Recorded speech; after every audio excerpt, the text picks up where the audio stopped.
नमस्कार दोस्तों, हर हर महादेव। कैसे हैं आप? आई होप आप सब बहुत अच्छे होंगे। तो दोस्तों, पंडित प्रदीप मिश्रा जी अपनी कथा में हमेशा ये कहते हैं कि जब भी आप शिवालय जाएं, अपने घर से जल का लोटा लेकर जाएं और शिवलिंग पर जल अर्पित करें। जल समर्पित करने के बाद आप लोगों को जल का वो पात्र कभी भी खाली घर लेकर नहीं आना है। उसके अंदर शिवलिंग का बहता हुआ जल अवश्य लेकर आना है। जलाधारी का जल घर लेकर आएं और अपने घर में उसका छिड़काव करें। परंतु गुरु जी ने एक दिन ऐसा भी बताया है जब आपको यह गलती बिल्कुल भी नहीं करनी है। जलाधारी का जो जल है उसे घर लेकर बिल्कुल नहीं आना है। दोस्तों, हम सभी जानते हैं कि शिवलिंग पर जल अर्पित करने से हमें लाख गुना अधिक पुण्य फल की प्राप्ति होती है। जल महादेव के शिवलिंग के ऊपर किस दिन चढ़ाने से क्या फल प्राप्त होता है, आइए जानते हैं। दोस्तों, सोमवार के दिन जल चढ़ाया जाता है तो हमारे सभी दुख, बीमारी व संकटों का नाश होता है। और साथ ही साथ यदि महामृत्युंजय मंत्र के साथ सोमवार के दिन यदि शिवलिंग पर जल चढ़ाया जाता है तो हमें मानसिक शांति मिलती है और चंद्रग्रह मजबूत होता है और हमारे जीवन में आने वाली सभी बाधाएं दूर हो जाती हैं। साथ ही मंगलवार के दिन जो व्यक्ति शिवलिंग के ऊपर जल समर्पित करता है उसे मंगल दोष कभी भी नहीं लगता है।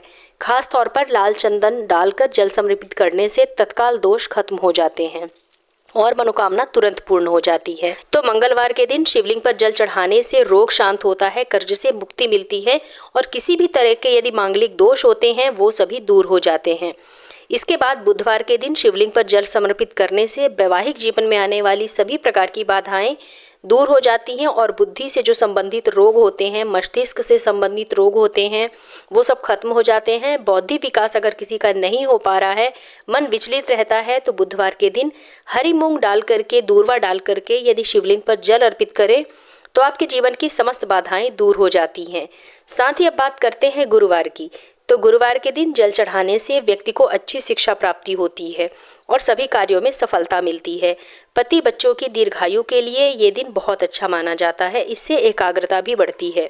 इस दिन जल के लोटे में पीले रंग की वस्तु जैसे पीले फूल या चने की दाल डालकर समर्पित करने से, या फिर पीला चंदन भी आप डाल सकते हैं, इन चीज़ों को डाल करके जल में समर्पित करने से बहुत ज़्यादा श्रेष्ठ माना जाता है। अब बारी आती है शुक्रवार के दिन की। तो शुक्रवार के दिन लाल रंग की कोई भी वस्तु जैसे कि लाल फूल हो गया गुलाब का, लाल चंदन हो गया, चावल हो गया, ये सारी चीज़ें डाल करके शुक्रवार के दिन महादेव के शिवलिंग पर जल समर्पित करने से हमारा शुक्र ग्रह मजबूत हो जाता है।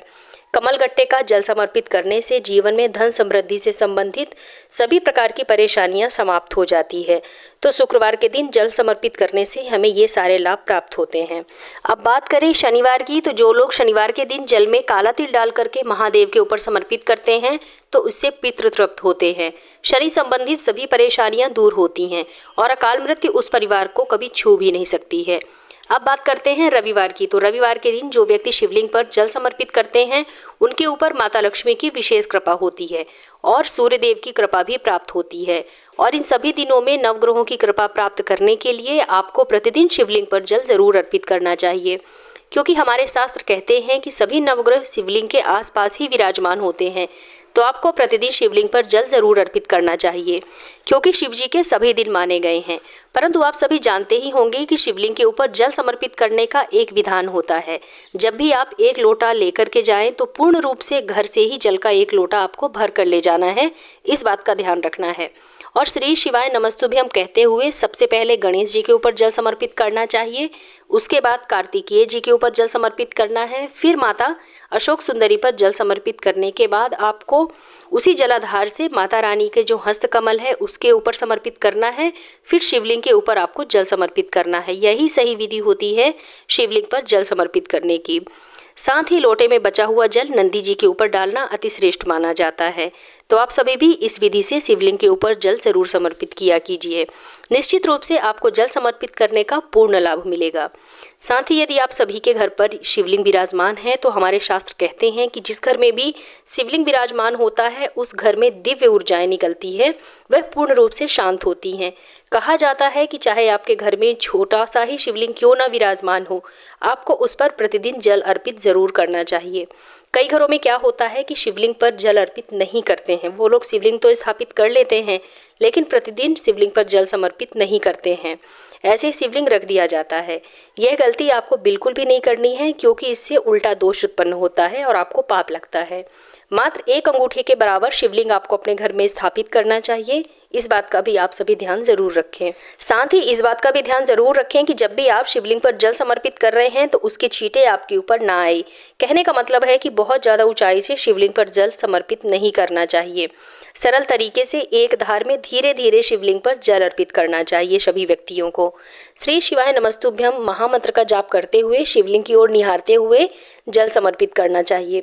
साथ ही आपको हमेशा अपने घर का 1 लोटा जरूर भर कर ले जाना चाहिए।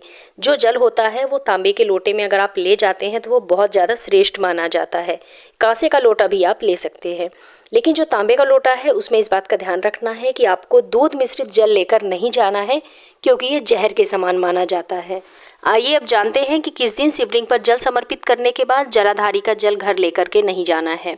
ये जानना बहुत ज़रूरी है आप सभी को। इस बात का आपको ध्यान रखना चाहिए कि जब कभी भी आप अचानक से मंदिर चले जाएं और आप अपने घर से लोटा भी नहीं लेकर गए हैं, घर से जल भी लेकर नहीं गए हैं, अब आपको लगता है कि आपको अभी जल्दबाजी में है और आप अचानक से कहीं भी चले गए हैं, किसी भी शिवालय में चले गए हैं और अब आपको लगता है कि आपको शिवलिंग पर 1 लोटा जल समर्पित करना है, तो गुरुजी कहते हैं कि कभी भी अगर आप अपने घर से जल लेकर के नहीं गए हैं, अपने घर का लोटा नहीं ले जा पाए हैं, तो शिव मंदिर का ही लोटा है, शिव मंदिर का ही जल है, तो आपको ऐसे स्थान का जो जल है समर्पित करने के बाद कभी भी अपने घर लेकर के नहीं आना है।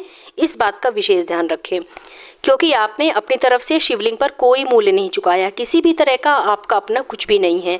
वह शिव जी का ही मंदिर है, शिव जी का ही जल है और शिव जी का ही लोटा है। तो ये इसमें आपका एक भी वस्तु नहीं है, कोई भी चीज़ आपकी नहीं है।